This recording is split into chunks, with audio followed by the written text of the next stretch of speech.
for ourselves, but that's for others as well. So today I would like to thank each and every one of you for taking out the time on last Friday. We were celebrating our 40th year anniversary, and hopefully that you guys had time, and some of you had took the time out and came by to celebrate with us. And those of you that didn't, you missed a treat because we had free food, and we had a tour of the building itself. We was recognizing a whole lot of our sponsors and supporters and the people that has been there with us. Like we say, each one reach one, each one teach one. And I would like just to take the time out right now to thank each and every one of you, because unfortunately, a lot of times, a lot of us don't let different ones know that how much we appreciate them. And I just want you guys to know that I appreciate each and every one of you, even in business. Some business, unfortunately, have the tendency to think that they are doing you a favor. But I beg the difference. I would like to extend the appreciation that I know for myself and I've learned from experience. Without you guys, we wouldn't even be able to have a business, to own a business, because cooperation makes good business. And when I say that, I mean it from the bottom of my heart, because no matter how much inventory, no matter how much space, no matter what you have to offer, if the people don't choose to come and support you, then you just have a business, but you're not doing anything. So you guys help us to stay in business and to be here for these last 40 years. So I just want you to know that I appreciate you, because if you could have saw fit and to take your children's and to take your business anywhere, and when you take the time out and choose to come and to support us to bring your children's here, we just want you to know that we appreciate you, because, like I say, you could take them anywhere. You can, I tell people in little stores, mom and pops and what have you, you can choose to go to McDonald's. You could choose to go to Farmer John's. You could choose to go to Mike's. You can go to the gas stations and support all them other places. You don't have to come to support us. So it helped us to maintain and to be here for these last 40 years, because you chose to bring your children here.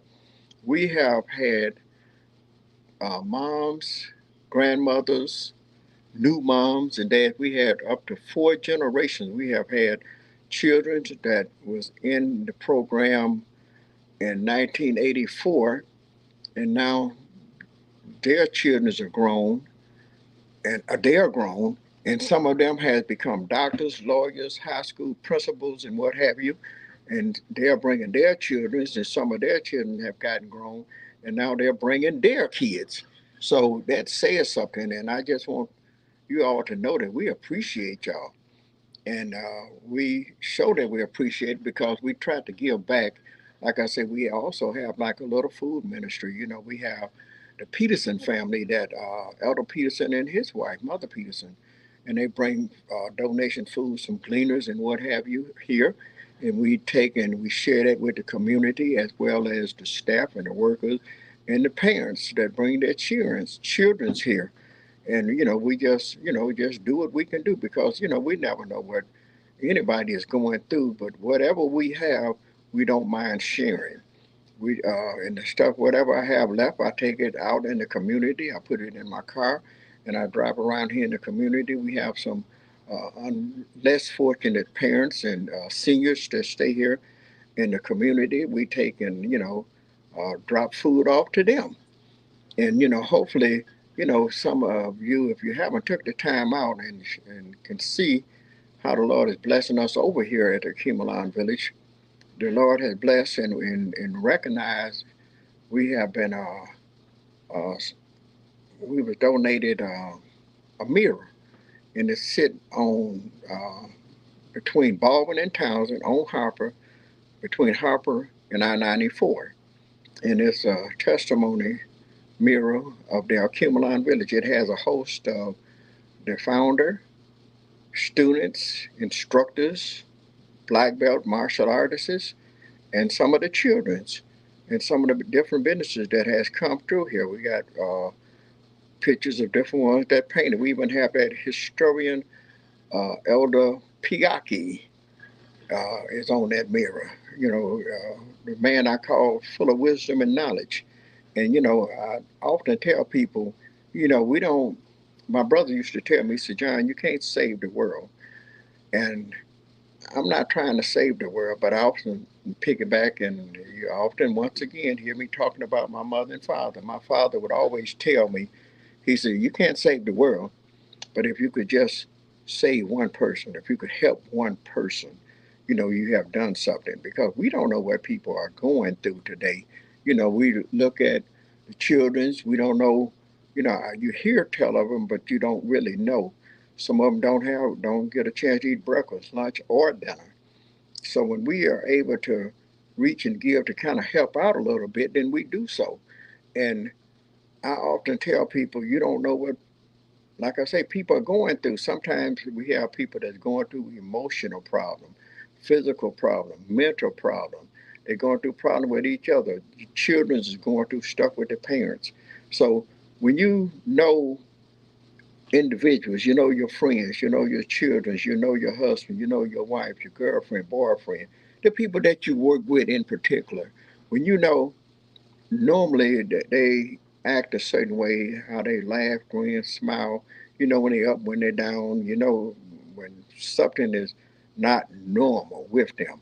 You never know. So sometimes, we just have to express and show the concern and the interest. That's why when we say each one reach one, and people don't care how much you know until they care. You show them how much you care, and by doing so, it shows that you care. When you see someone that when normally would be smiling, and you look at them and they're not smiling like they normally do. They're not, you know, joking around. They're not uplifted like they normally are.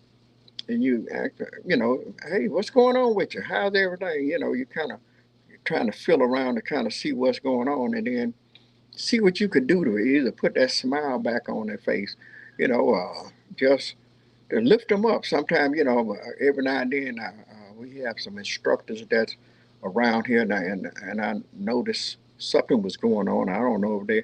I asked them. I said, "You all right?" So how do you feel? They told me, this going on there. Well, I said, I kind of figured something was going on because you're not yourself. You're normally a little more upbeat. I said, I think you might need a hug.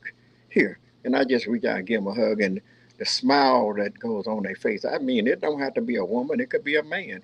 It don't mean that there's something wrong with you because you're hugging another man. It's just that it shows that you're concerned, that you care, and you have their best interests at heart. You want to make sure that everybody is feeling pretty good, everybody is uplifted and got a smile on your face. And then, like I said, with the food, what they're doing, if they're hungry or not, we just share.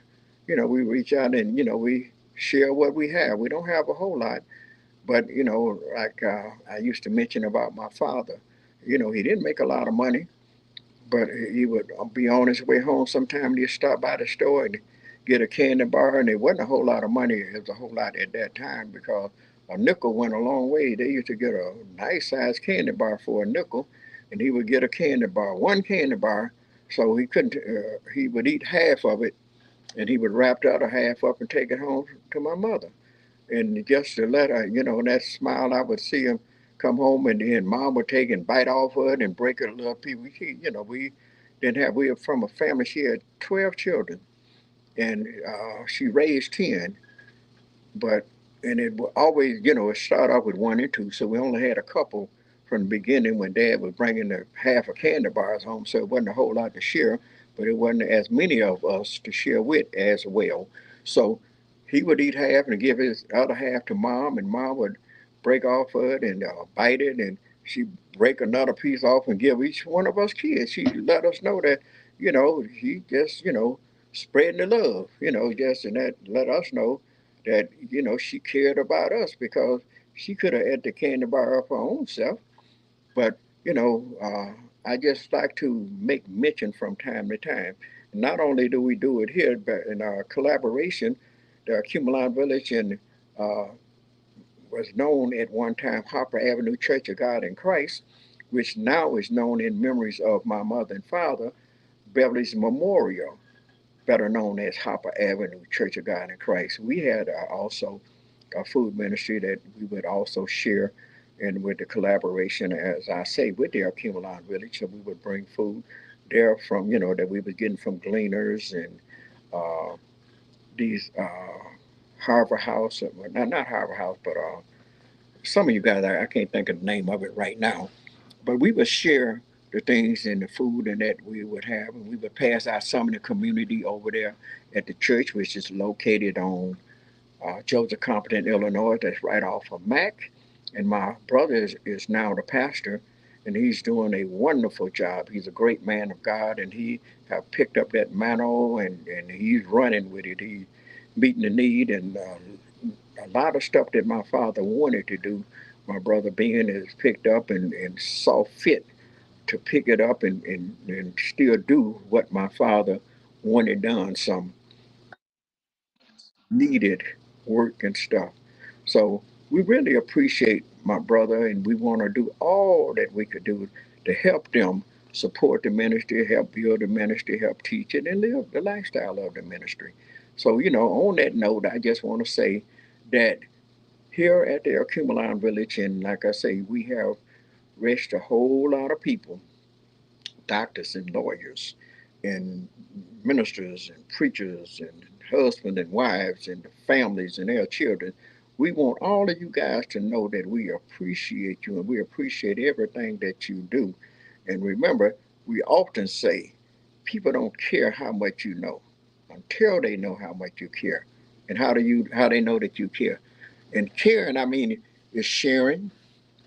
It shows that you're concerned, that you're interested in that person, and whatever is going on with them makes a difference to you.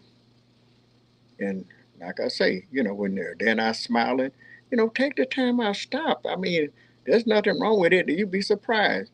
People, it makes people feel good to know, sometimes they may act like they don't want to be bothered or whatever, but people, likes a little attention every now and then. They like to know that somebody want to know if they're all right. How do they feel today? Is everything okay with you? Do you need anything? And silver and gold have I none, but such as I have, I give unto thee. Sometimes it don't have to be money. Sometimes it don't have to be food. Sometimes it could be just a conversation. Sometimes people just need somebody to talk to. Sometimes they, like I say, they need that hug. They need somebody to just put their hand on their shoulder and say, you know what, everything's gonna be all right. So whatever you're going through, just put your trust in the Lord, and He will make everything all right. And remember, my Bible always says that when praises go up, blessings come down. And we just keep praising Him and lifting God up. And He has just been so good to all of us, and He has been meeting the need. There was times when it looked like I wasn't gonna make it. There was a time I think I mentioned at one time or another that I had an attack. If you're familiar with vertebrae, I had a little attack of that, and I really thought I was going to leave here. But God, He saw fit that maybe I needed to tell somebody another one of these stories. But in telling those stories, just remember, this is John Beverly, the businessman with a conscience, here at the Alcumalon Village, where each one reach one, each one teach one brick, one building, one block at a time. Thank you and have a great day for listening.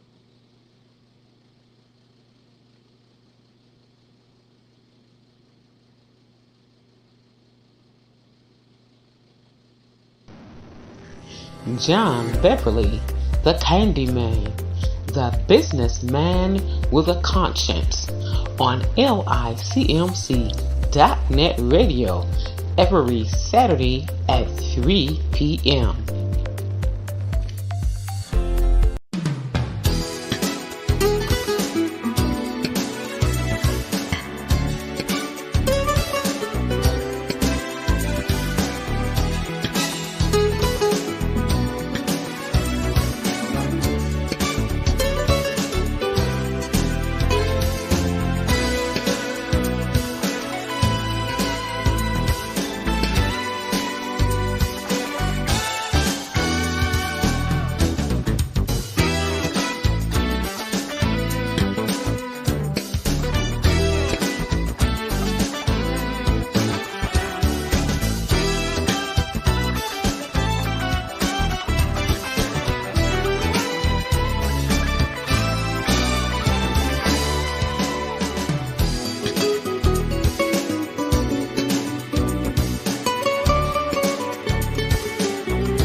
John Beverly, the Candyman, the businessman with a conscience.